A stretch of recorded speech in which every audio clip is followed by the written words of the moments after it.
I think one of the disconnects is people view traditional martial arts discipline as bowing to dead masters and rigidity, right? And they don't recognize that that's more the pageantry of tradition than the actual discipline. The discipline comes from the respect you show each other, the following of the rules, being able to communicate to each other. And I think in any endeavor, that type of structure is necessary to thrive.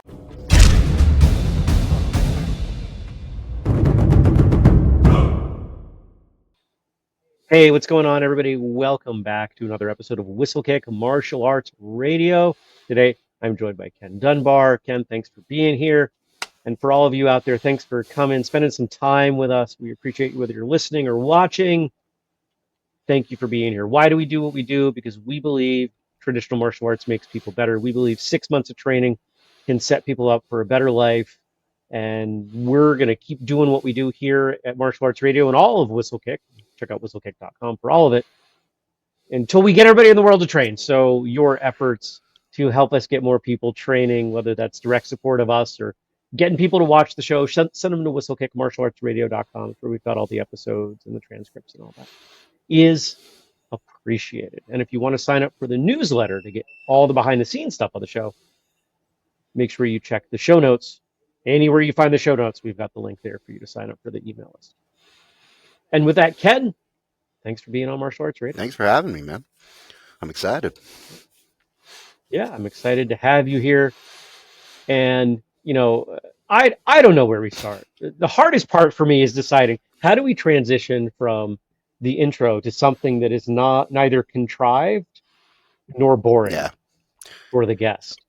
And lately, I've kind of been just stating that problem and shutting up and letting the guest make the choice on what we do to start. So that I think that's what I'm going to do. Well, I was on my buddy Zach's podcast a couple months ago, and we started the podcast by talking about Teenage Mutant Ninja Turtles and G.I. Joe. And one of my favorite subjects.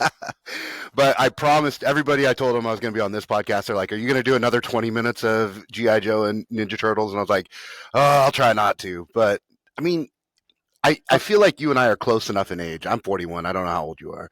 But like we came up in that era. Yeah. Like we watched. You can't get away from it. You cannot overstate the significance of the Ninja Turtles Oh, for sure. in the cultural lexicon from like late 80s to maybe not even late 90s. It might not even be a 10-year, but if you were maturing in that probably 80, 88, 89 to 95 time period, Ninja Turtles are important. Mm-hmm. And here's how important they still are to me.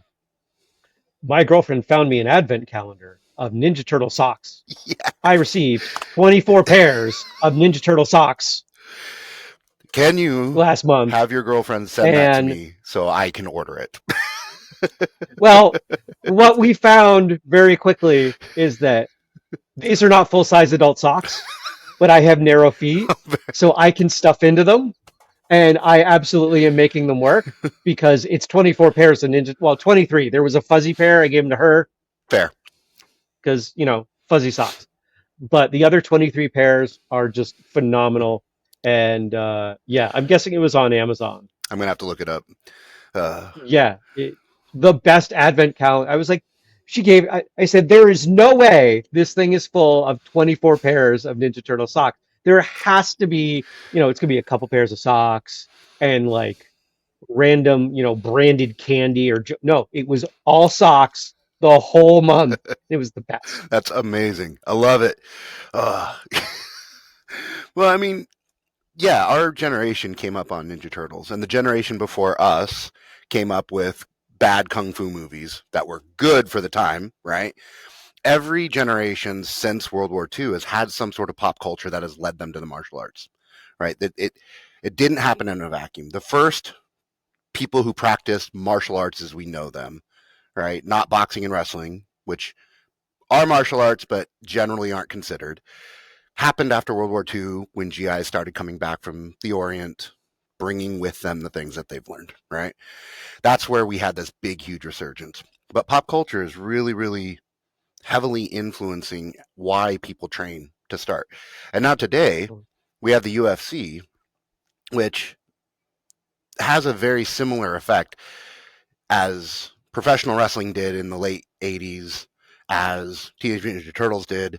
It's a pop culture, yes, it's a sport, it's a huge organization, but it still has these larger than life characters within the sport that get people to bite and to want to train. And I think we, as martial artists, especially on the traditional side, we get really into the weeds about tradition and where we come from, but we kind of forget about the path that led us there a lot of times, the things that aren't tradition or things that exist within the dojo or the school that are reinforced in us. Like, I'm sure you and I both know people who watch Chuck Norris movies or Bruce Lee movies, and that's why they train, right? You Yeah. know, and we probably have students. Like, I have a student who only started training because he likes Michael Jai White, right? It's the only reason he came here. Awesome. And then I have another student who only trains because he watches anime and loves this boxing anime. I'm not an anime guy. I know I'm going to get some heat from it, but he came in and he's like, I want to be this character. And I'm like, okay, that's a cartoon, but I can teach you how to kickbox. I can teach you how to Oh, fight. oh, I don't call it cartoons. Yeah, You call it cart. No, it's animated. yes, you're right. You're right. I'm gonna get I'm flamed. just trying to I'm trying to save you from some of the hate. I'm gonna as soon as I open up today, I'm gonna get massive amounts of hate. I'm sure of Yeah. it. But I mean, it's really important that we recognize all of the outer things that make us train, right? And we have our classic, I'm being bullied. That's why I got into it, right? I mean, I loved Ninja Turtles. I loved all the Power Rangers, Bruce Lee movies, John Claude Van Damme movies. I loved it, but I was never allowed to train until I really started grappling with bullying. Then my parents were like, "Okay, fine, we'll let you do Taekwondo." And they actively denied you. Like you wanted to and they said no. It, Is that yes and no. I don't want my mom to watch this and be like, "We never said no." I wanted to train. They were worried because remember it's the 80s and the early 90s. They have a hyperactive boy who's basically insane, right? Undiagnosed ADHD, running around the house, headbutting dad all the time, wrestling with him constantly. And they were under the impression, as a lot of parents were back then, that martial arts would make me more violent, right? And when I started doing Taekwondo when I was 11, they kind of realized, oh, this isn't making him more violent, right? This is just giving him an outlet. And then I went from Taekwondo. I had to take a break. And while I took a break, I was like 14. So from like 11 to 14, I was doing Taekwondo. I took like a couple months break for some reason. I don't remember what. I think there's something with parents' finances or something at the house that I couldn't go. And I just checked out every martial arts book I could from my local library. Shout out to Tumwater Timberland Library. And I did self study, which when you're 14, doing self study is terrible. Let's just be real. But some study's better than no study. you were motivated enough to self-study at Yes. 14. That's significant. When I checked out this book on American boxing, and then I checked out this biopic on Benny the Jet, right? And so I'm like, oh, well, I can kick like Benny, but I can learn how to box. And then when I came back to Taekwondo, the first day back, we were doing sparring, and I wasn't in a Taekwondo stance, I was in a boxing stance. And I was lighting up everybody. 14 years old, and I was beating the crap out of the 18, 22-year-old black belt and all the yellow belts and a couple of the green belts. And I was like a yellow stripe, yellow belt, somewhere around there. And I got yelled at by my sabanim, and she was like, you're not in the right stance. I'm like, but I'm winning. And it was point sparring, right? It wasn't real fighting, but I was getting all the scores, and I'm like, why does the stance matter if I'm beating people? And that's when the light bulb went off in my head. I'm like, oh, this is not training me to fight. This is training me to carry on a tradition. And it wasn't until years later where I met this guy named Eric Larson, who was an Olympic alternate for Taekwondo, that I realized there's different styles of Taekwondo. Because watching him go, he would go full contact and he would have more like a bladed Western guard, right? Like his hands from the waist up, very Western, right? From the waist down, very, very bladed stance, very like Man, my brain's going down. Like Benny, like Bill Superfoot Wallace, like those types, Yes. like very karate esque. But he would light people up, and he'd put his hands on them. And then he was a pro MMA fighter too later. And I realized, okay, when it comes to the traditional martial arts, there's traditional martial arts for the sake of tradition, and then there's those traditional martial arts that are like holding true to what they were intended for, which were combat systems. And that kind of, it took me a very long time, probably like a decade after that, to really see that. Um, but after Taekwondo, I went to Kaju Kembo, and I kind of started seeing it there.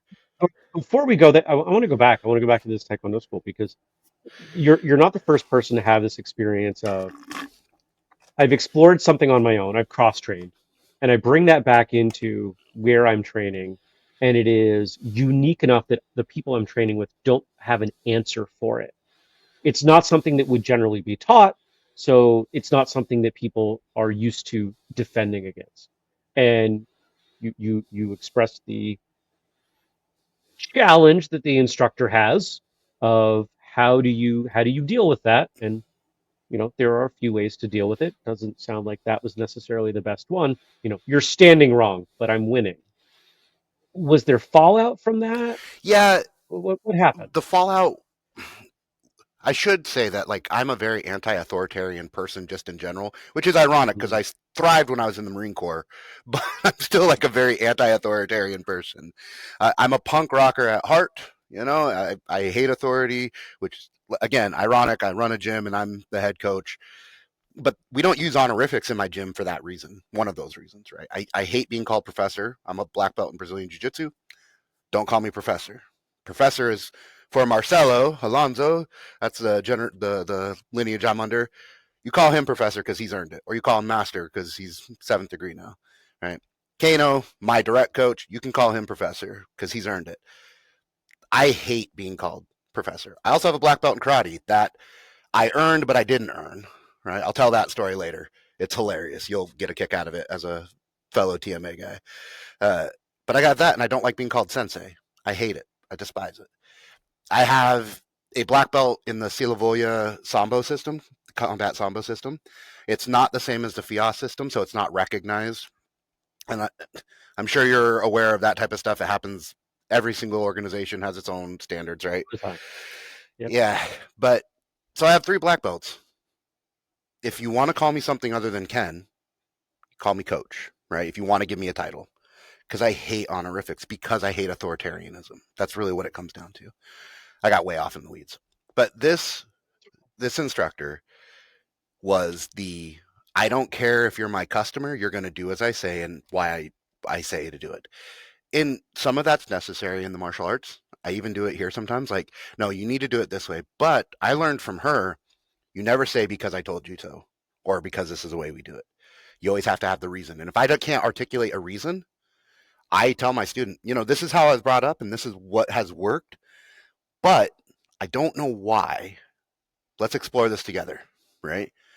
And a lot of times we find out that, oh, here's the answer. Like, especially on the kickboxing side of the house, you know, if you're playing Philly shell in kickboxing, it opens up your head to head kicks really, really easy, right? Especially if you're slipping the punch low, clack. I throw a lead roundhouse and you go night night, right? Now we know, right? We've explored that. This is why we don't play Philly shell outside. In the pocket, we can because a lot of people can't kick that close, right? We explore that type of stuff. On the jiu-jitsu side, somebody will be like, hey, this is working for me, but you showed this. And I'm the first to say, hey, everybody's body's different. Grappling is not a one size fits all thing. I'm 300-pound heavyweight who's been doing this for 30 years. What I do is not going to fit the 115-pound business partner of mine. She's going to do something completely different. She's not going to be able to rip somebody and just deadlift them when she's sick of their shit, right? Like, she's got to use more technique. But being less rigid as a coach is what that instructor taught me because she was always like, no, you must do it this way, must do it this way. And she's a very nice person. I've crossed paths with her since. But that incident is what caused me to leave Taekwondo entirely. Now, I was briefly back in Taekwondo with a friend of mine who handed me my green belt, and I didn't do any forms for it or anything. But I got a green belt in Taekwondo. I don't really know if we can say that I earned it. He just said, this is where you're at as far as, and he was a third degree. So, like, I don't know enough about Taekwondo to say if I deserved it or not, but I don't. If you look on my bio, nothing about Taekwondo other than I started in Taekwondo is there, right? Because I'm not going to claim a belt that I didn't feel like I earned. Right. And let's face it, if you have three black belts and you're claiming a green belt, it's it's either for historical and technical accuracy or you're trying to push it over to a second page, Yeah, and right? Like there's something feels a little funny. well, I mean, if we look at all those like the guys who show up on McDojo who have like 90 black belts, like chasing the belt is one thing, I guess, but if you're padding your record just because you want to pad your record, like a black belt in Brazilian Jiu Jitsu today is legit, right? Now we are seeing it's watering down in some places, but still, it's like a black belt in karate in 60s, right? You knew a black belt in karate in the 60s knew how to fight, right? Because point sparring really wasn't a thing yet. It was still full contact. It was still very, very different. And then when the 90s came Point along, sparring was a very different kind of point sparring. yeah, yeah. I mean, it's still a single touch, but it was very brutal. Touch is not the word I would use. Yeah. Strike, forceful strike, single Yeah, strike. yeah. I've had the opportunity to spend a good amount of time with Bill Wallace, and he's told quite a few stories about that time, and you know, and he moved his gi, and I saw my knuckle print, you know, that sort of a thing. That's awesome. I would love to meet him. But probably the most active seminar presenter from that generation. Really? He's around. Oh yeah, he's still around. He just turned 80. He's around. Dang. Yeah. Where are you? Oh, I'm in Washington. So I'm in Okay. Centralia, Washington, which is like 40 minutes from the capital, Olympia. Or for those of you who don't live in this state or don't know the capitals, I'm an hour and a half away from Seattle.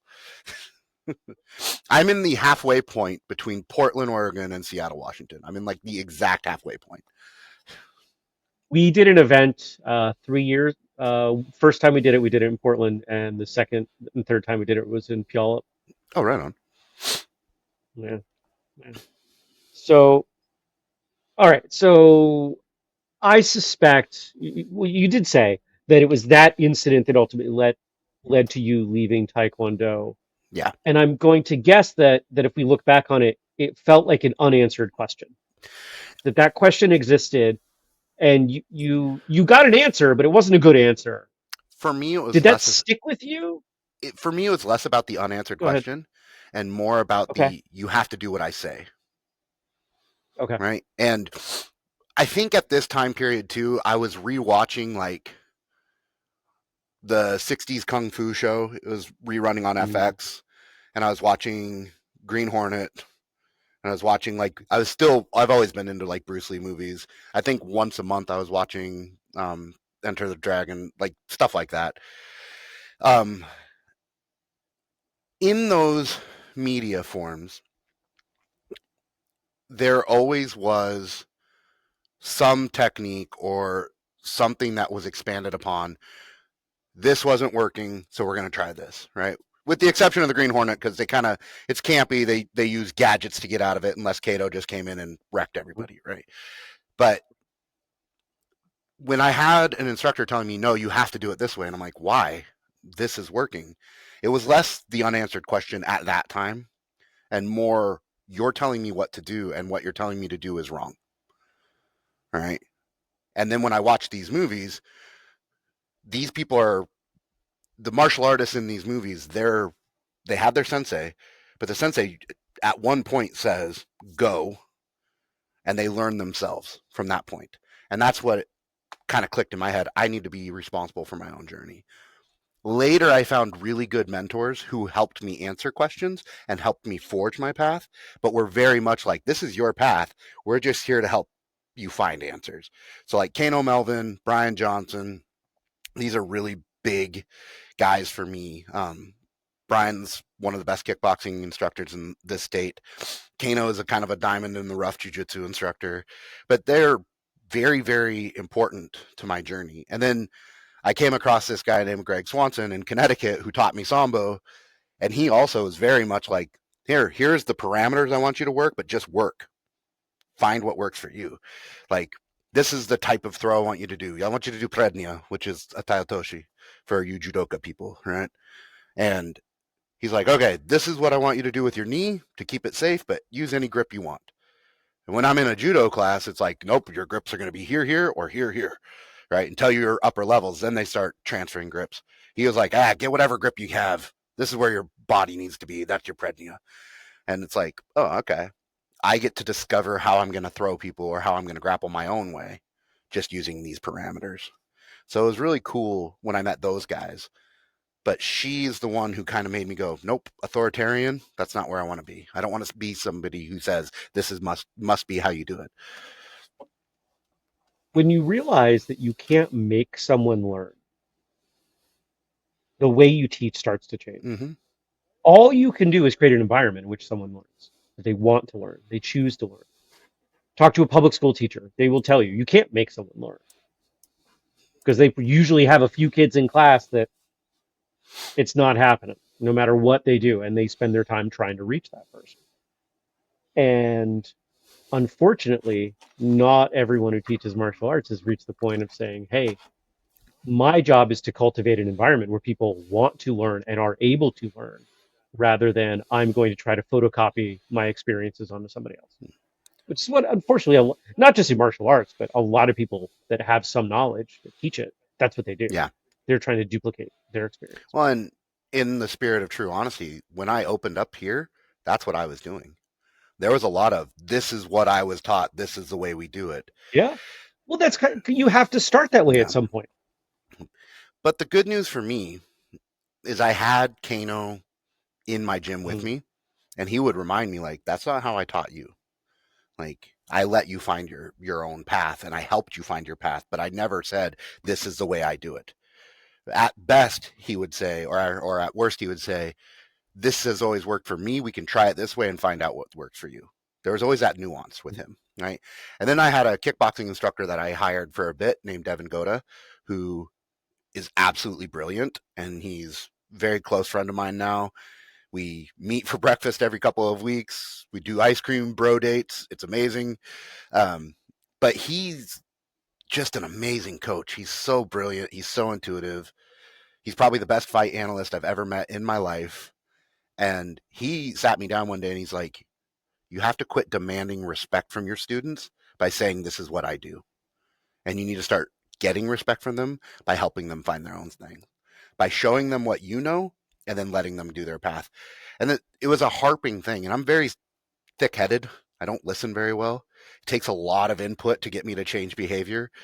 And having them and my friend Lindsay, who opened the gym with me, constantly reiterate, no, you aren't the archetype, right, that everybody wants to be. You are the guider. They helped me really become a better coach. And then my fighters, I have a huge fight team. I'm gonna show all of our championship belts. Got to show that. But we have a Nice. great fight team. But they don't look to me as an authority. They look to me as somebody who's helping them, which is very different. And it's actually made a healthier environment here. If you come into my gym, it is like a wrestling practice, right? Where we work hard, we go very, very hard. Um, we're constantly going live, we're constantly pressure testing, right? But it's also like a friend reunion almost every day because there's no honorifics. There is a hierarchy because there is necessary to be a hierarchy in teaching, but it's not like I'm here and everybody's here. It's more like this. And there are times when the students take the charge because I don't want to call it a family because I hate when people say that and that's very culty, but it's like a huge friend group that's just trying to find the right answers.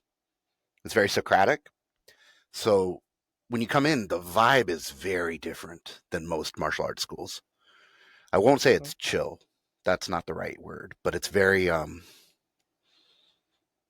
with all the Sounds structure that we open. have, it's unstructured. Yeah. It's like a game of shoots and ladders, right? You, Why did you want to open a gym? I've always wanted to be Master Splinter.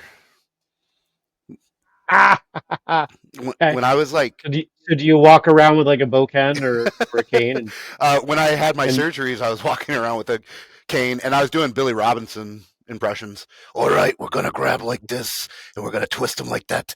Like I always tell people when I'm like 70, I hope I'm as funny as Billy Robinson was, and I have his voice, even though I don't smoke or drink, so I'll have to fake it. But yeah.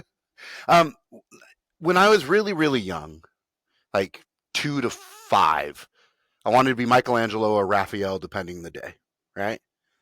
But then when I was like 5 or 6 in kindergarten, daycare, and we would play Ninja Turtles, I didn't want to be one of the Ninja Turtles. I wanted to be Splinter. And there was this Mm, weird, I think it came from wanting a place of authority in my life.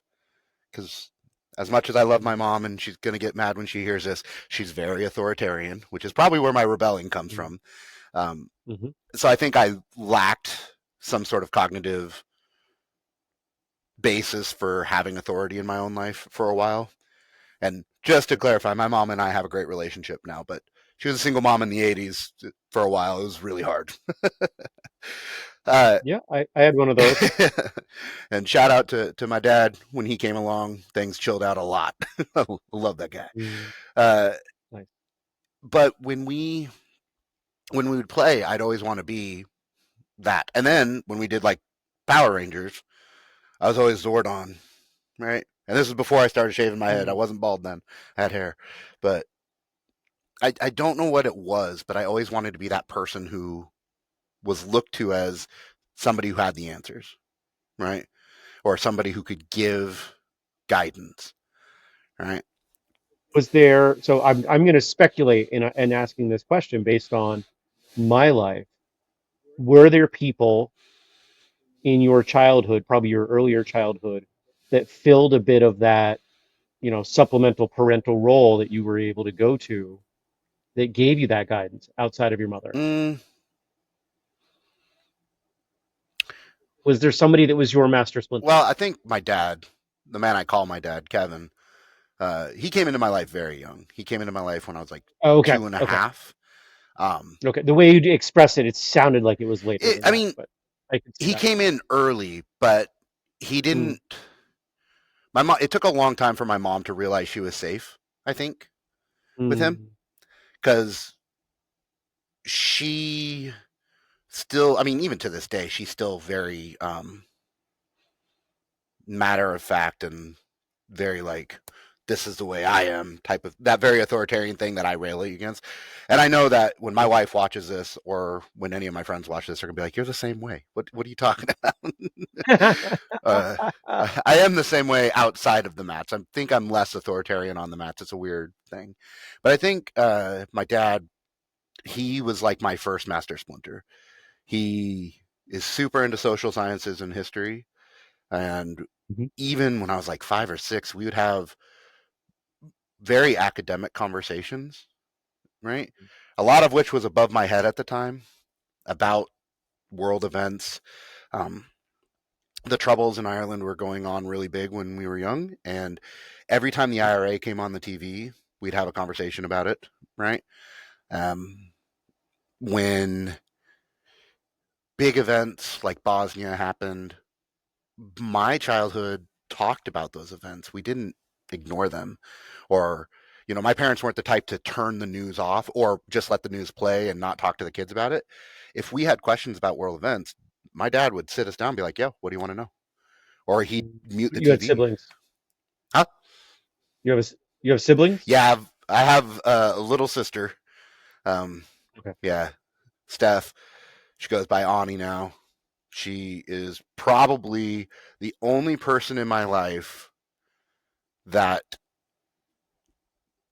I know I could call at any time and she would answer the phone. Right. I mean, Wow. she's been in meetings at work and I've called her and she stepped out and I just was seeing what she was doing and she's like, "I'm in a meeting." And I'm like, "My bad. I have nothing going on today."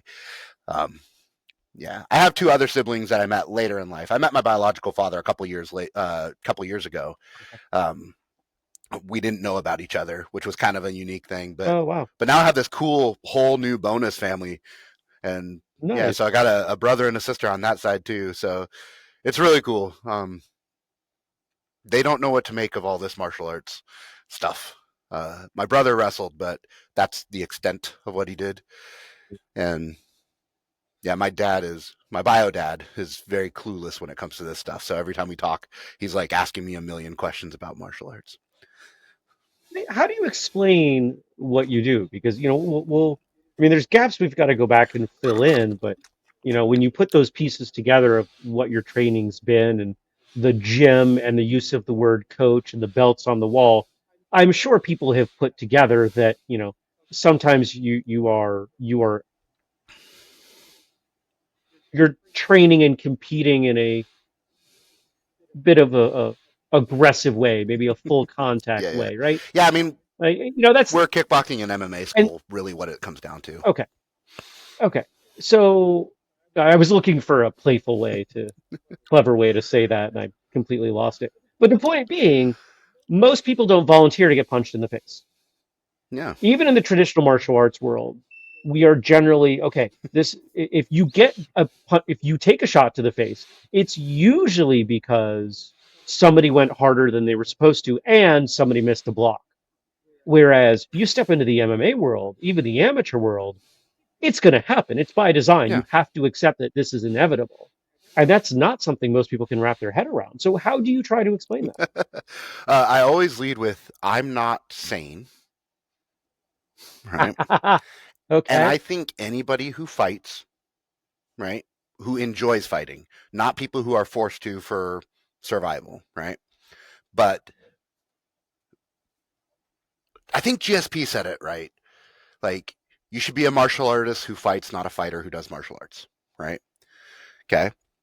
Let's go to that first. So, when I'm explaining what I do, it depends on the room. If I'm talking to somebody who's trying to be an alpha bro, I just tell them I do MMA. I teach MMA, kickboxing, and Brazilian Jiu Jitsu. And they're normally in that Rogan sphere if they're one of those guys and they get it, right? They don't get it, but they get it, right? If I'm talking to family members, right, I tell them I teach martial arts with real world consequences, right? And they always look at me like, what does that mean? And then I will bring up YouTube. I always have my phone on me, right? So I'll bring up YouTube and I'll do like combat sambo highlights because I combat sambo is my favorite sport in the world, right? And then they see people getting headbutted and yeeted and kneed in the face and elbowed, and they're like, "What the?" And I'm like, "Yeah, this is what I teach," right? And then they're like, um, if it's a military veteran, I normally just tell them we're doing combatives, but at full scale, right? Depending on the vet. But usually, I come from the white collar world, the corporate world. Before I opened up, I was a state worker, a public sector worker. And so I learned how to communicate with a lot of different people in my role. So it really depends on who I'm talking to. Like if I'm talking to another martial artist, we do what you do, just full contact, right? If they're like a I don't want to call it a traditional martial artist. If they're like that rebranded 90s style of traditional martial arts where they're not doing any contact, right? Because a true traditional martial artist should be sparring, should be getting hit in the mouth occasionally, right? Whether it's point There sparring is or not, right? there is nothing traditional in the training methodologies of no contact. Yeah, or There's nothing traditional about or that. kata only, right? Like schools that do kata or forms only really infuriate me. And I know you had a guest who kind of talked about you guys had this conversation not too long ago.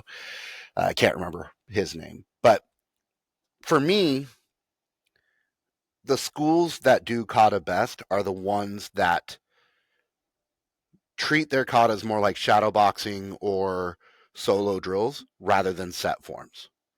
All right, they're not going to win World Martial Arts Association forms. Right, they're probably not going to win gold in those forms categories. But those are the guys who, when you put them in the sparring category, tend to do better. because they understand the application, right? And when we talk about boxing gyms or kickboxing gyms, they're shadow boxing. There's a very big difference between cardio kickboxing style shadow boxing, right? Where they're not envisioning the fight, they're just punching the air and kicking the air. It's exactly like a kata. In a lot of ways, worse than a kata, because at least a kata, you have some structural understanding of what the invisible opponents are doing. Whereas if you're cardio kickbox shadow boxing and you're just punching the air, you're not hitting an opponent. You're just hitting the air. But if you watch like a Focuses on movement yeah, as a conditioning tool yeah, rather than here's what I'm working on today. yeah, Generally, not exactly. to say that that's Well, every and even in here, like my people who've been here 3 months, their shadow boxing is very movement based because they haven't had enough experience in the fight to know what they're working on. And then my fighters who are fighting for titles and stuff, their shadow boxing looks different every single time. Um, I have two fighters who have fights coming up right now that are mimicking their shadow boxing based on the history of their opponent and the game plan that we're trying to enact, which is exactly what you're supposed to be doing, right? Hopefully nobody's bringing cameras in from the other camp and seeing this, but like they're actively fighting the fight in their head while they're shadow boxing, and it's like very different than static katas or static and shadow. the people who do forms really well tend to bring that intent in there, Yeah, right? It's are there schools out there that and this is where I acknowledge I can get a little bit defensive at times of spaces in this industry. I love forums. I absolutely love forums. In my school, it's a karate school. I teach kata to my students. I love kata, but I would never drop sparring for the sake of more kata. yeah, And schools that don't do any free, I would call a group that is free form mm-hmm. partner work, and they only do standardized partner work, are missing a huge opportunity. I agree. I think I don't want to dime out an entire art, but I'm going to. If we look at like American Kempo, what Ed Parker was trying to do, and I know when you bring up that name, people have really good things to say and really horrible things to say, right? Just like anybody. I'm sure talking about Bill Wallace, people will have negative things to say too. Is just the nature of our damn environment that everybody has Yeah. to be a Yep. jerk sometimes. But what he was trying to do was he was trying to make a system that was real world, right? And if you look at the forms that he was doing, they're very different, right? But then you have some of his students who never varied, and they're teaching just what Ed Parker taught, which is kind of against. It's very much like the Jeet Kune Do guys who only teach what Bruce taught. Like you're missing the point of why these guys are doing it. I do I do find that a little odd. What I've come to see in that is that it's a historical preservation. Yeah, we see that in the HEMA community a lot. I don't know how much about Mm. HEMA you know. We're one of the only schools in He's Washington that have a HEMA program.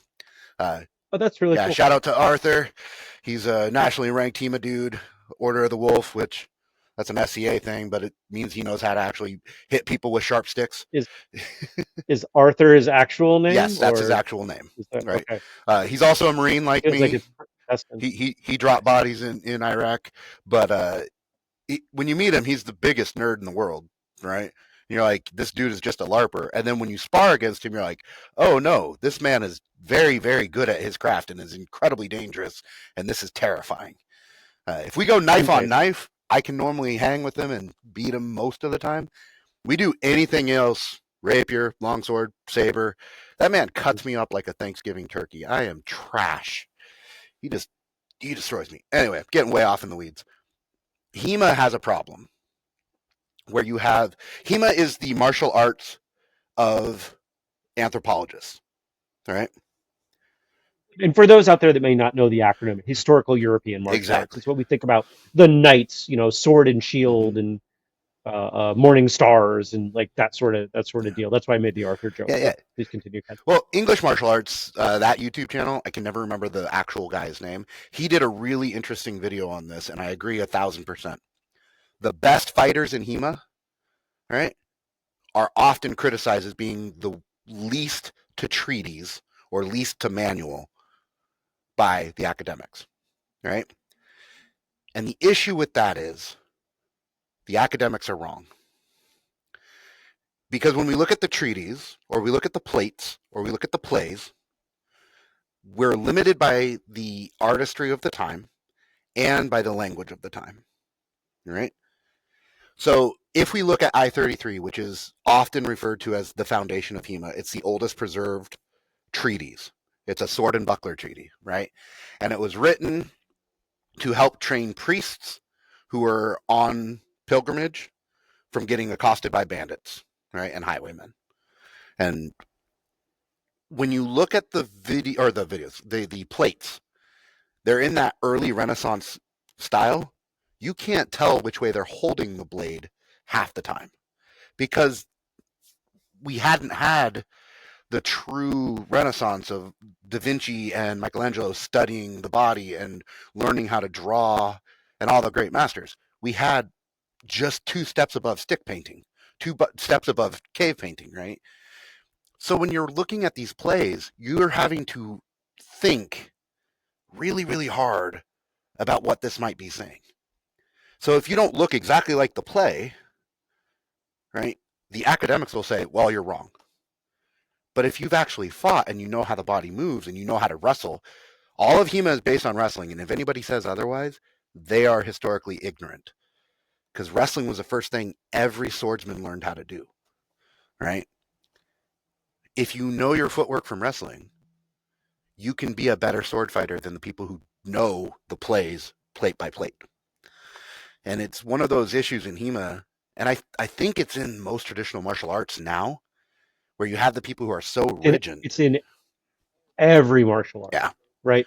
It's in the super diehard Monday morning UFC analyst, right? Well, right? Like they all, it's always in that voice, right?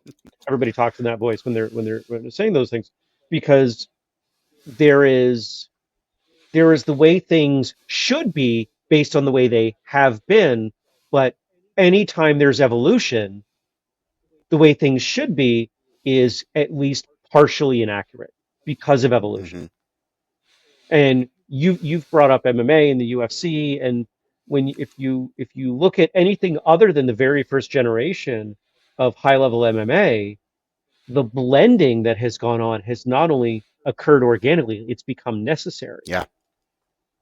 And it has created, this is not my observation, but the observation of someone that I look up to very much. What they've described is almost this cyclical thing that happens where the whole of high level MMA seems to focus more on ground grappling. And then somebody starts to move off and say, everybody's doing that. I need to stand out.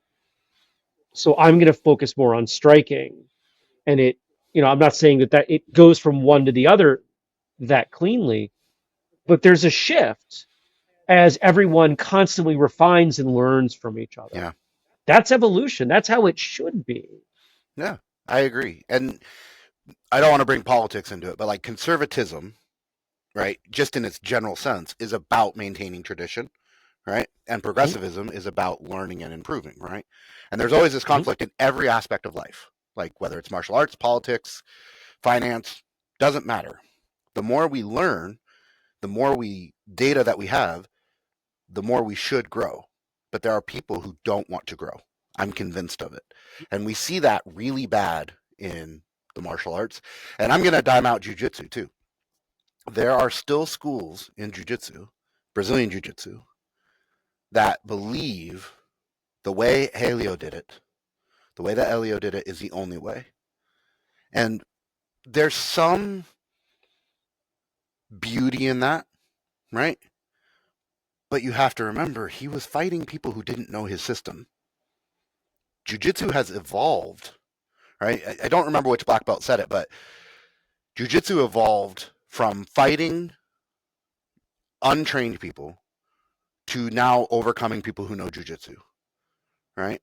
And there's things in Elio's book, his first book, that do not work on somebody who knows even like a one stripe level movement, right?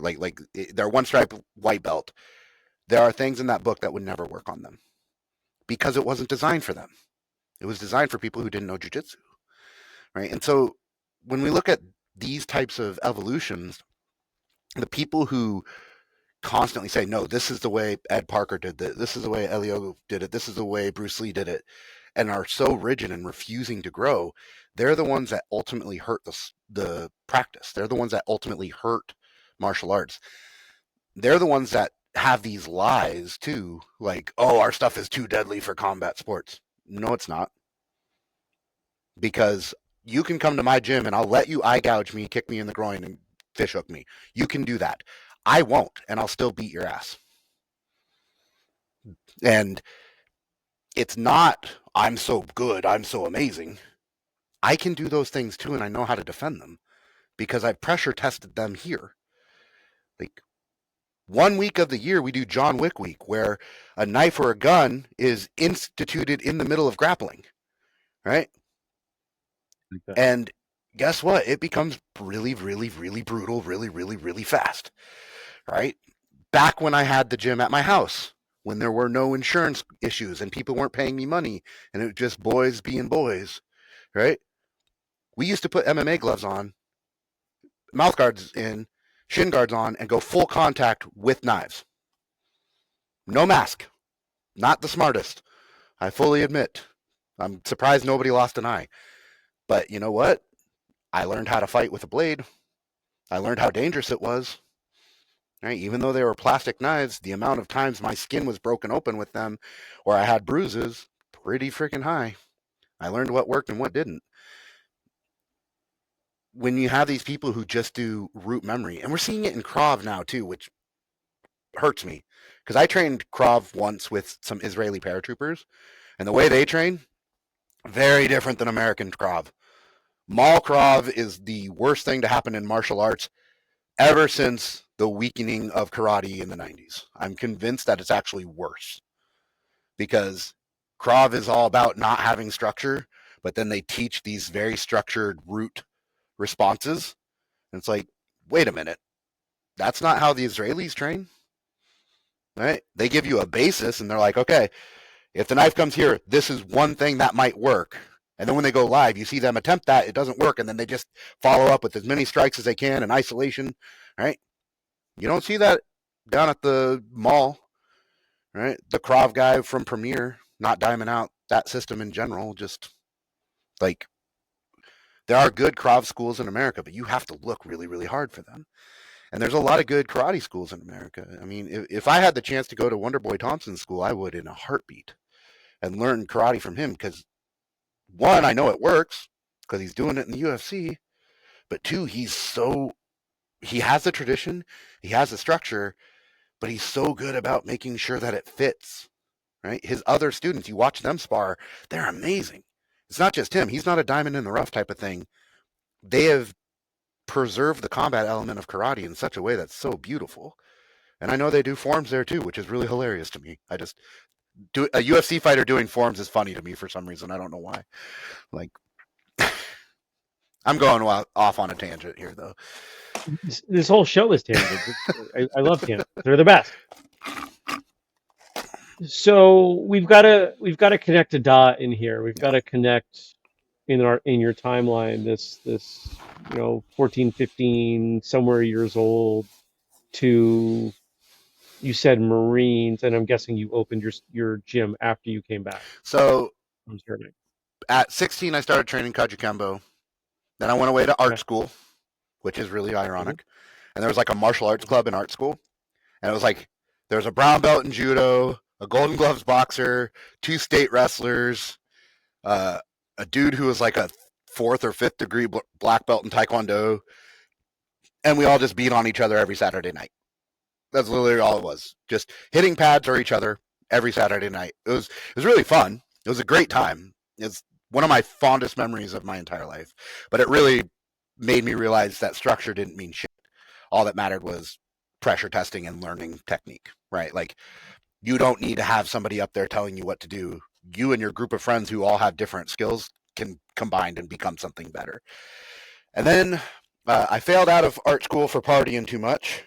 I was asked to leave the Art Institute of Seattle, which it's really, you have to really try to get kicked out of an art school.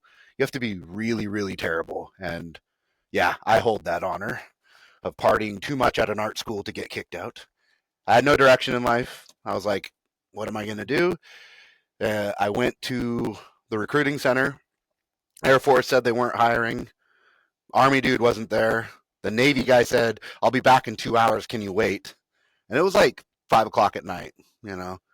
And the Marine came out, Gunny Thompson, and he's like, what do you need? And I was like, I'm just trying to get information. And then he sat and talked to me for 3 hours, bought me dinner, and like 3 weeks later, I was in MEPS, right?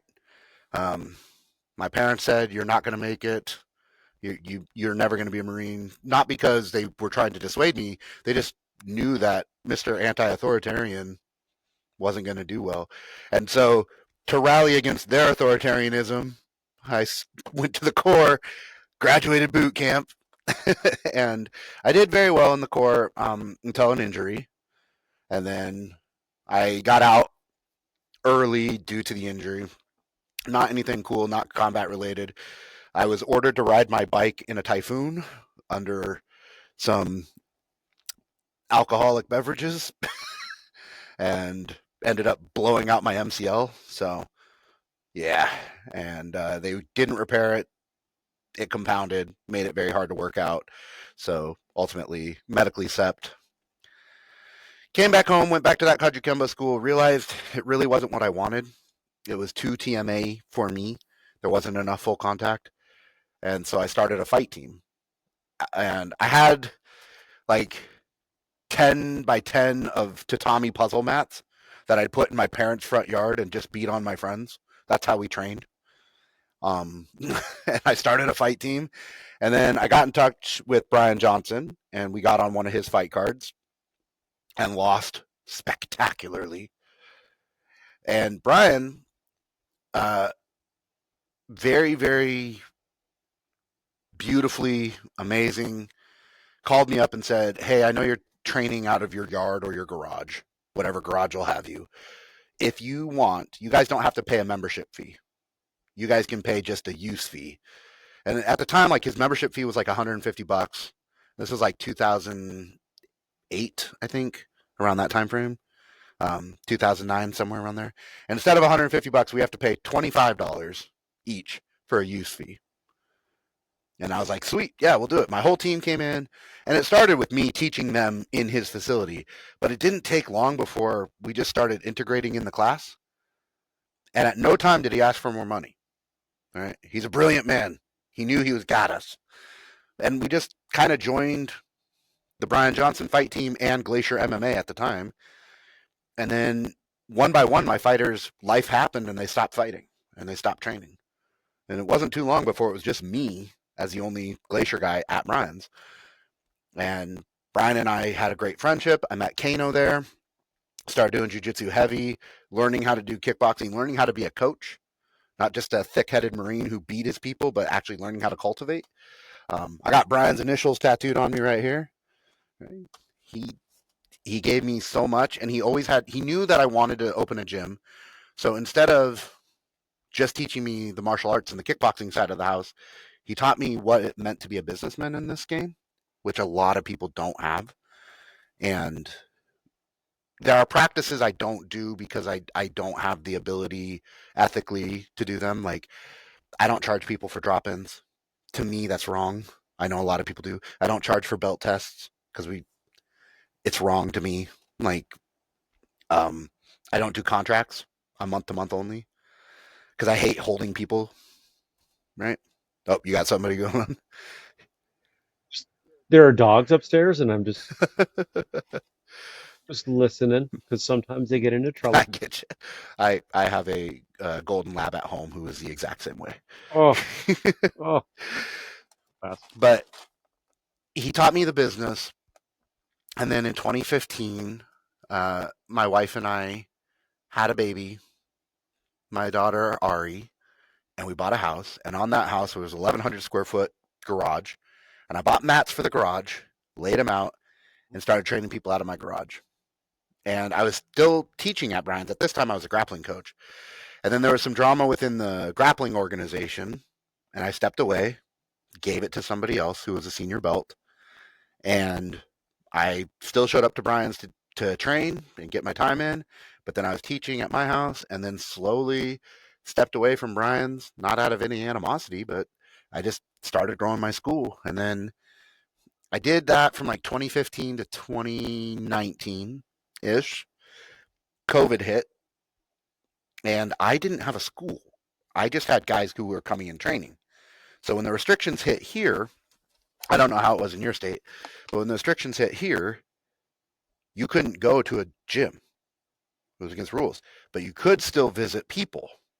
So I had people coming to my house and training still, which ended up being really good for us because we grew our numbers and we started creating our community. And then in 2021, I decided to ask my team, hey, would you guys be okay paying for this? Because I think this would be really good for me. And I think I could give you guys more the more you guys kind of give back. And every single person was like, hell yeah, let's do it. And then like 4 months after that, we got this place and just went strong from there. Opened this place with my best friend, Lindsay. Um, she was going through a really rough divorce at the time. And this place was kind of like her savior and um, her sanctuary, I guess. And then Yeah. we just grew this place as much as we could. We built a great fight team. We hired Devin. We hired a bunch of coaches. I know I'm going to forget somebody, but I got a third degree black belt in judo named Andy Dodd, who trains here. He's a Kodokan black belt, and he teaches the judo class here. Kano helped me out. He's a second degree black belt under Marcelo in Brazilian Jiu Jitsu. I had Devin come in and do the kickboxing and establish the kickboxing team, and he's an AMC trained kickboxing coach.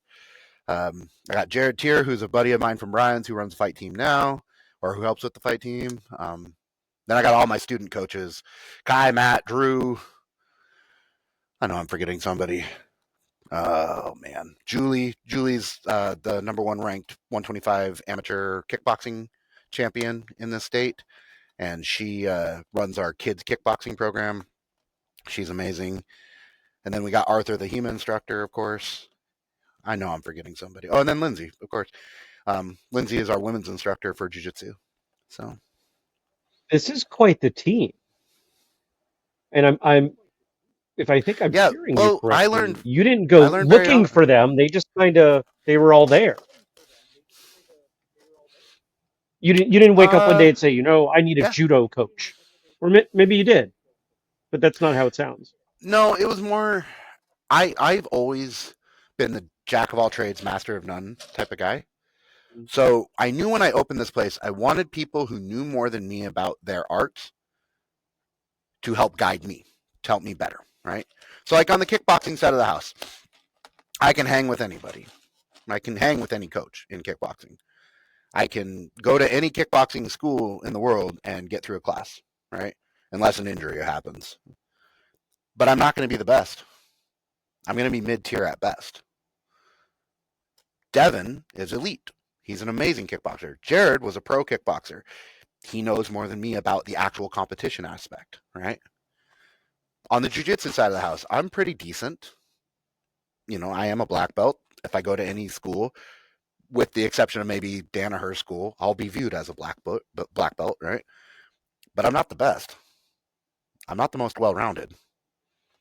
I know a lot, but I'm not the encyclopedia of knowledge when it comes to jiu-jitsu. But Kano's much better at that than I am. He's amazing. I'm an IKU third degree brown belt in judo, right? I know how to throw people from my sambo background. I can yeet lots of people. Judo rules make me angry because I love grabbing legs, but in the judo rule set, I'm very accomplished, but I'm not the best. But Andy's a third degree Kodokan and national champion, right? He also refed internationally. He knows judo really well, right? And then on the HEMA side of things, I've always loved knife work. So when it comes to knife, I can hang. Any other weapon, uh, I'm like a kid. I'm like the little boy who found a stick and just swinging it for the fences. I know a little bit about the plays. I know some of the treaties. Arthur's probably gonna be like, nah, you're giving yourself not enough credit, but I'm not very good at HEMA. I'm good at knife work, right? I can play like ringing, but Arthur's amazing. So I just naturally knew I wanted people who were better than me in all of these arts. It's fantastic. Do the majority of your students take advantage of multiple programs? Yeah.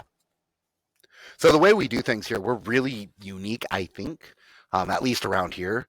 We do one cost for all programs, right? And we do allow people to do a singular program at a reduced rate, but it's $150 and you get everything. You can come to every single class. And we can do that because we're in a poorer area. We're in a more rural area. So we don't need to compete with the big box martial arts schools. We have almost no competitors as far as martial arts around us. We have a couple schools in Chehalis. We do have my friend Nicole and Quentin's school in Chehalis, the Brick Jiu Jitsu. Check them out. So they're like 6 minutes away from us, but they only do Jiu Jitsu. They're amazing. But yeah, we don't have a lot of competitors. When we came here, there was another fight school, and that fight school didn't last. It, Once we signed in, I think they were gone within 6 months. And I don't know if that was just because we had a better team or we had a more structure. We have quite a few of their former students here now, and the number one thing that I hear is that we have more structure than they had. So maybe that's what people were looking for, which is really weird because I don't feel like we have much structure. I've been in a lot of gyms that have really rigid structures, and I don't feel like we're very structured. But I guess some structure is better than no structure. Uh, yeah, it's I'm in a nice place. There's not a lot of competition from a business perspective. We're the only school that offers everything under the sun. Like if you want to do weapons, you got HEMA. If you want to do traditional, we have judo. If you want to learn how to fight, we have everything else. Right? Um, yeah, and most of the people that come in here, they come in for one program and then they fall in love with all programs. Sounds like a great spot. Sounds like the type of place I'd like to hang out. Yeah, I mean, anytime you're up, A come little visit. far away, but yeah. If you're ever in Washington, come visit. No charge.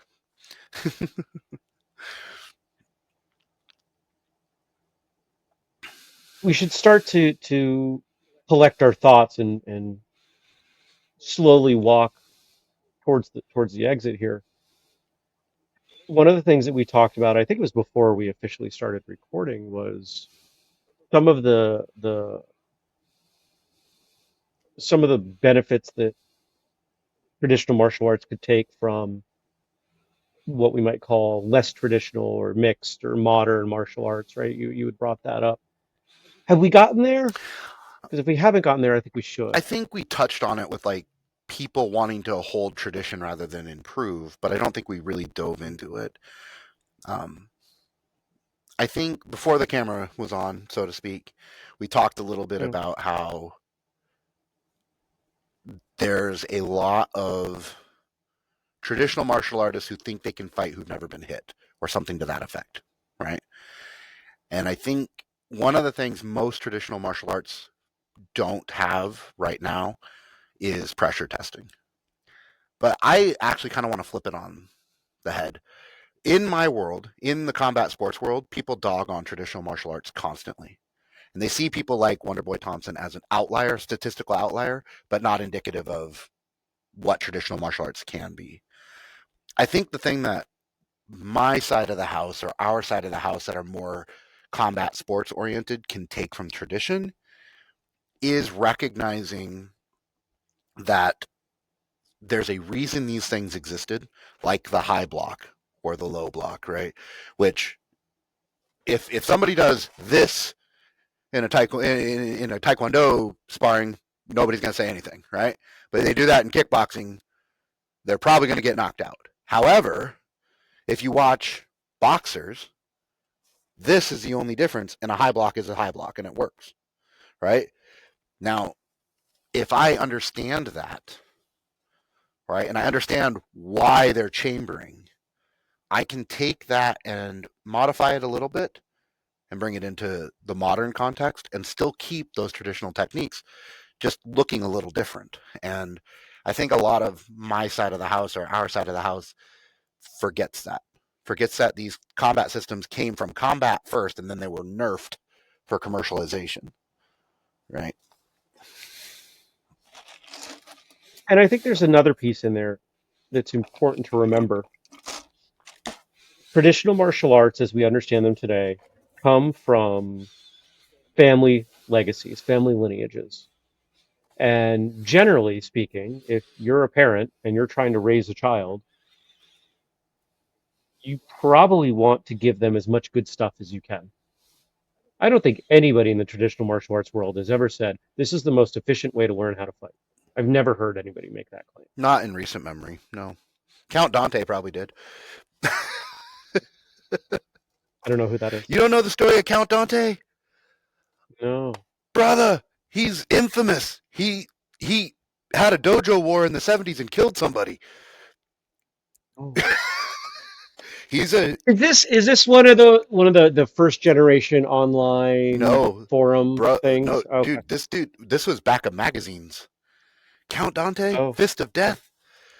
Oh, okay. he's I'll up have there to with look. like Ashita Kim and Dillman. Like actually, he actually trained, so maybe not, maybe not like Dillman and Ashita Kim. Well, I guess Dillman trained too a little bit until he went all wonky and started doing no touches. Way more than a little bit. Let's, You can. I'm gonna make a statement. George Dillman was kind enough to come on this show, yeah, and I've known and trained with a number of people who have trained with him. I am not making any claims over his pressure point work. You cannot tell the story of karate's progress in the United States without George Dillman. I can buy that just because I know his history in the 70s and the early 80s.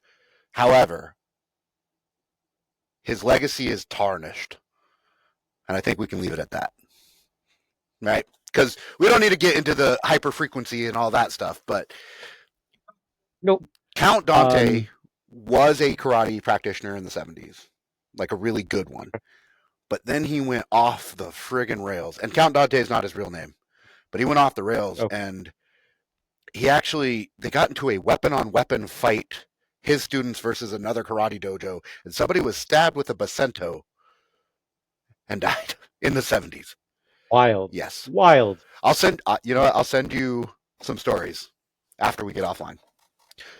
Please I do. derailed So you. I'm just to sorry. kind of wrap up, that's okay. To wrap up my thought, if I'm trying to raise my child and I want them to learn how to protect themselves, but also learn some respect, learn some discipline, build some conditioning and all of those things, that's a really good thing. And we see in the way traditional martial arts is implemented at I think I could say most schools in the West today, that carries on, that people learn, they learn some combat stuff, they learn some physical discipline, they learn some respect, they learn a whole bunch of things that are all good for living a modern lifestyle where you're probably statistically, right, not going to be assaulted and have to fight for your life, right? Like if we play the numbers out, that bears out some relevance.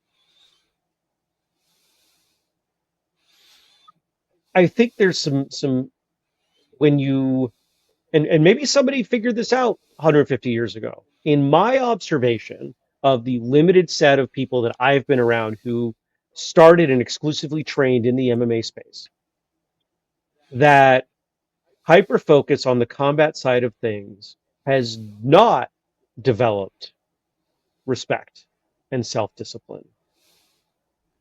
In fact, I have seen in a non trivial percentage of people that it's gone the other way. I would agree. I would agree. Now, that doesn't mean that MMA can't be trained in a way that does foster respect and discipline, but it seems to not be a priority in at least a good chunk of schools, and I think that that is a shame because you don't have to do a whole lot of stuff to build that culture of respect. And when you do, people are more willing to put their bodies on the line for their training. I would agree with you. If I like you, I'm much more willing to take a shot from you. Hmm. Apologies to the audience. My headphones died, so that's why you have slightly different audio now. When we can build out that culture of respect that I think happens organically in the way most schools run their traditional martial arts programs, everybody who's training, no matter what they're training, benefits. And it sounds like because of some of the things that you've done in the traditional space, that made its way into what you're doing. Just maybe it didn't. Well, Maybe I'm choosing to see it that way. I think there's two things that I want to address, right? I'll address MMA as a whole first. My issue, I think, with the lack of respect in MMA, I think it comes from a jock culture, right? A Mm, locker room culture that has inundated itself into into the MMA sphere. I will say, at the best MMA gyms in the world, when you go in there, it feels more like a TMA place in its general vibe. We I believe and that. I think on the TMA side of the house too, it's the same thing. We have this issue with cults of personality Mhm. or individuals getting so much media attention that it the perception is that's the way it is. So in the TMA space, we see the phonies or the guys who can't even kick above their waist or the guys who have no pop, no technique, who are wearing a fifth degree black belt. We see them more than the guy who's a second degree black belt who's really truly honed his craft, who can crack the bag and make it bend. You know, the Michael Jai White type of guys. There's more of those people out there than there are that first guy, but we don't see them. And I think that's the issue in MMA too, because we see the Sugar Shans and the Conor McGregors, the people who talk the most, who are disrespectful. I shouldn't say that about Mhm. Sugar Sean. He's actually become more respectful, but that type of thuggery is hyper focused on.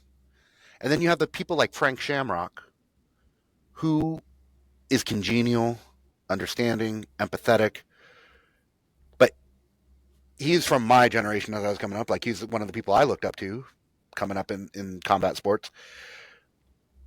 He's viewed as an outlier when there's more people like him and less people like his brother, right? No offense to Ken Shamrock, but Ken Shamrock knows how to sell a fight. Even now at 60 something Yep. years old, right? Like he knows how to sell a fight. He knows how to get traction. He can talk he can get people to bite, right? When you add pageantry to any sport, that's what happens, Mm. right? When you commercialize any sport, that's what happens. Don King ruined boxing by doing just that, right? Yep. But I think the majority of schools do have a more reverent and respectful tone. We talk a lot of shit here at my school to each other. We banter a lot. Mhm. There is some locker room culture here, but everybody here is incredibly close with one another, right? It's more like a family busting each other's balls. That's what I was Yeah, thinking of. Sound it. You know, I rip on my yeah. friends, but they know that it's Mm-hmm. love, and I'm not actually going to try to hurt them. I'm encouraging Yeah. them. I want them to perform at their best, just like I know they do But like for me. 2 years ago, I had 5 surgeries in a row, right? And I Mhm. put on a lot of weight since then. My closest friends, Lindsay's new husband Randy, my boy Travis, Brett, and Kyle, they rag on me for being a fat all the time. They know that I'm capable of more, right? But it's not from a place of hating me or anything. They're just breaking my back, trying to make me laugh, and also trying to get me to take some accountability for my health, right? And I am taking accountability for my health a large part because of them, right? They're encouraging me, and if they didn't respect me, they wouldn't care, right? Yeah, they're not going up to the random person on the street that needs to lose a few pounds and ripping Yeah, on they would them. never. Well, Brett might, but everybody else wouldn't. Brett's a rugby player. When he watches this, Oh, they're a yeah, different when he breed. watches this, he's gonna be like, "You're damn right, I will. I'll say it to their face right now." But like, also, there's different tiers of respect in here because, like, in the kids class, I don't make fun of any of the kids in the little kids class, right? I don't even play in a teasing manner with them.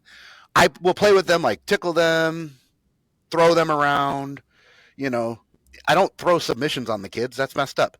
But I will pin them and then like collar check them and then get their ribs. And then they tap to Mm, that because one, it's age appropriate. Two, all the parents are mhm, watching and they know that I'm taking care of their kids. But it mhm, also that's the type of bullying I do to them. That type of stuff is fun. It's rough play, but it also does make them resilient in a way that doesn't hurt their feelings. The tween class, the 8 to 12-year-olds, I'm vicious to because they're middle schoolers and you have to be. They're evil. I'm convinced that every ounce of evil starts in middle school. I'm convinced of it. And some of the kids grow out of it and the sociopaths keep it. I'm convinced. Because some of the things those kids say, I'm just like, what? middle school kids Yeah. are they're it's a whole different world. But when I tease them, right, or banter with them, it's age appropriate, right? I don't comment on their looks. I don't comment on anything physical about them. I don't even comment on their personality. I only will comment on behavior, right? If they're running in the gym when they're not supposed to, I will make fun of them for that. You can't listen? What are you doing? Right? That type Mm, of stuff, right? I have one kid in here. I'm going to dime him out. I know his parent won't care. Caden, he is the mouthiest kid to me in the whole gym. The mouthiest kid outside of family kids, like kids that I'm tangentially related to. But I know for a fact that that kid trusts me more than anybody in the world because he will come to me. He will look me in the eye and say, "Hey, you went too far here. Do you know how hard that is for an mhm. 11-year-old to do to a 41-year-old man?" But he trusts me enough that he can Impressive. tell me, "Hey, you're going too far." And I'm like, "Hey, I hear you." Right? And we've cultivated that level of respect even at that age, where he respects me Mm, enough to tell me that I'm out of line, or he can't do something because it hurts, or this doesn't work for him and he needs help with it. He can come to me and ask me for that, even though I'm breaking his balls all the time and yelling at him and making fun of him and having good dialogue back and forth. mm, We've cultivated that air of respect between us where he can view me as a safe adult that he can bring concerns to, and if it's a real concern, he knows it's going to get addressed in a way that helps him feel better rather than being brushed off, right? And we See, everything you're saying to me, that sounds like it comes from a place of a culture of discipline. There's respect there. There is a code. You're not supposed to run in the gym, right? Like there are things that need to happen, whether or not it's a traditional martial arts space. Those are things that you would commonly find in a mhm, traditional martial arts school. I agree. And not to say that they're exclusive to traditional martial arts training, but it's a layer that fits in with training that I think we're in agreement makes the experience better, more effective, more enjoyable for everyone. I think one of the disconnects is people view traditional martial arts discipline as bowing to dead masters and rigidity, right? And they don't recognize that that's more the pageantry of tradition than the actual discipline. The discipline comes from the respect you show each other, the following of the rules, being able to communicate to each other. And I think in any endeavor, that type of structure is necessary to thrive. Like if you look at corporate structure, the corporations that have dialogue as a culture and empathy as a culture, they thrive better Mhm. than the cultures that are top down hierarchical, with very few exceptions. If we look at Amazon,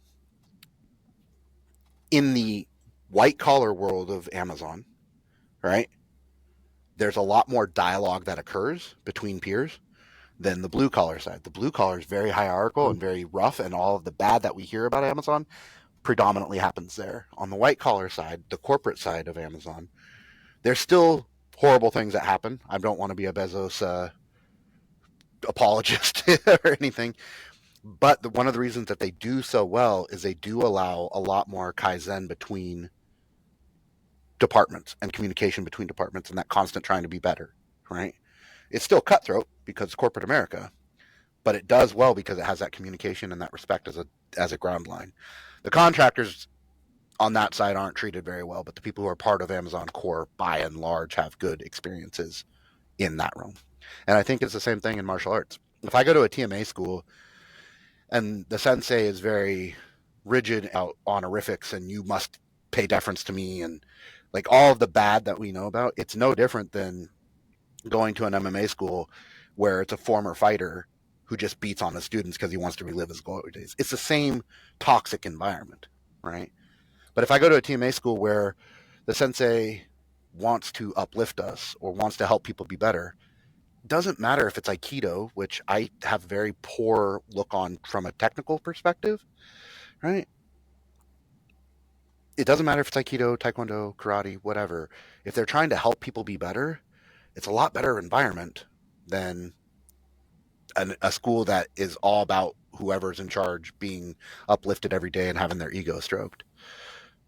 For sure. For sure. If people want to get a hold of you, website, socials, email, any of that stuff, what should we share with them? The Facebook page is probably the easiest way. I monitor the Glacier Combat Arts Facebook messaging till like 10 o'clock at night, much to my wife's chagrin.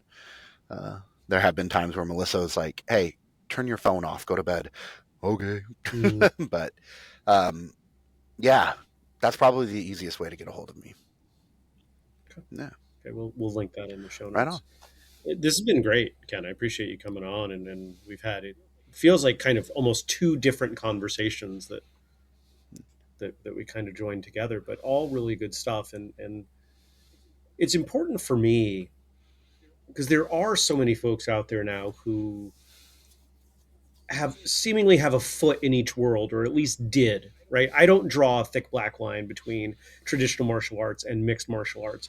I will draw a thick black line with the UFC because that is a very specific implementation of MMA. And, yeah. you know, I've made my feelings on the UFC well known over the years. We don't need to beat them up. But when you consider the notion of growth and evolution, you've got to look at everything. Where can you pull from? Where can you learn from? If the goal is to be as good at you as you can at this particular set of skills, then not looking all over the place is foolish. And for those of us who train exclusively in traditional martial arts, not looking at what the kind of boundless MMA format has brought to light, I think is a mistake. I think it's at the very least arrogant. I'm sorry, at the very least foolish, but potentially arrogant to say there's nothing for me over there.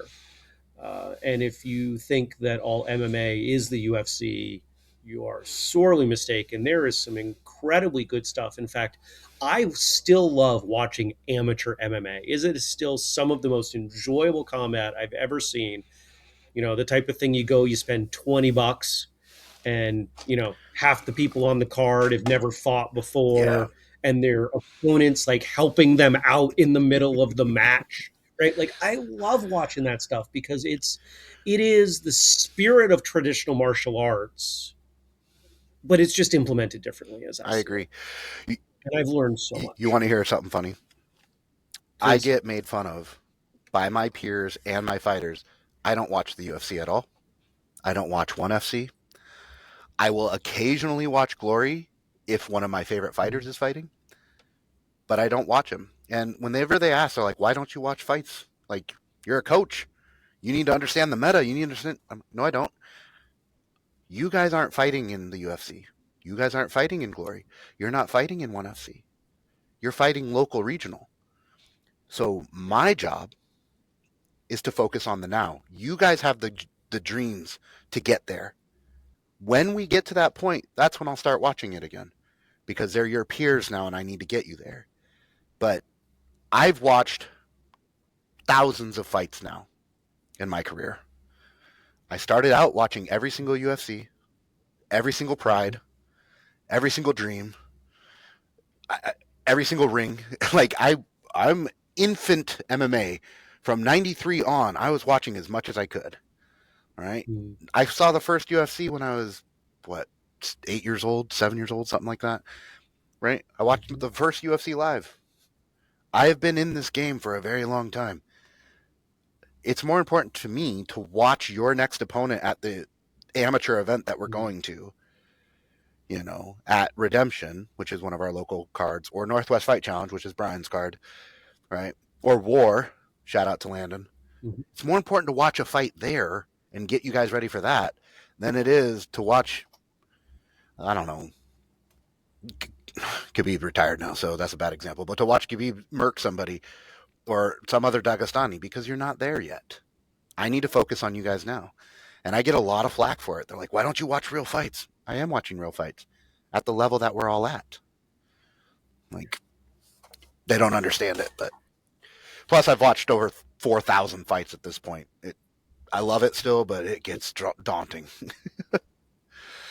And it's a lot easier to watch. If I can watch a fight where I like both of the people, or at least don't have a reason to strongly dislike them, which I know is exactly what the UFC Oh, is yeah. doing. They're creating polarization because it creates eyeballs.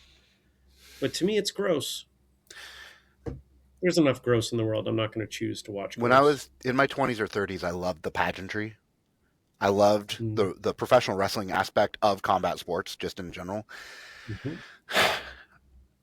It really does wear on you. The pageantry gets really old. And it's gone further. Yeah. Right? It was one thing to call somebody out, and it's one thing to I'll just, some people will get this, some people won't. The bus. Yeah, the bus incident. I'll just go back. Right?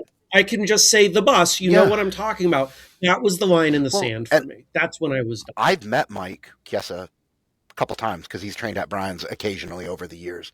I doubt he remembers me, but I've met him a couple times. He's always been a congenial dude.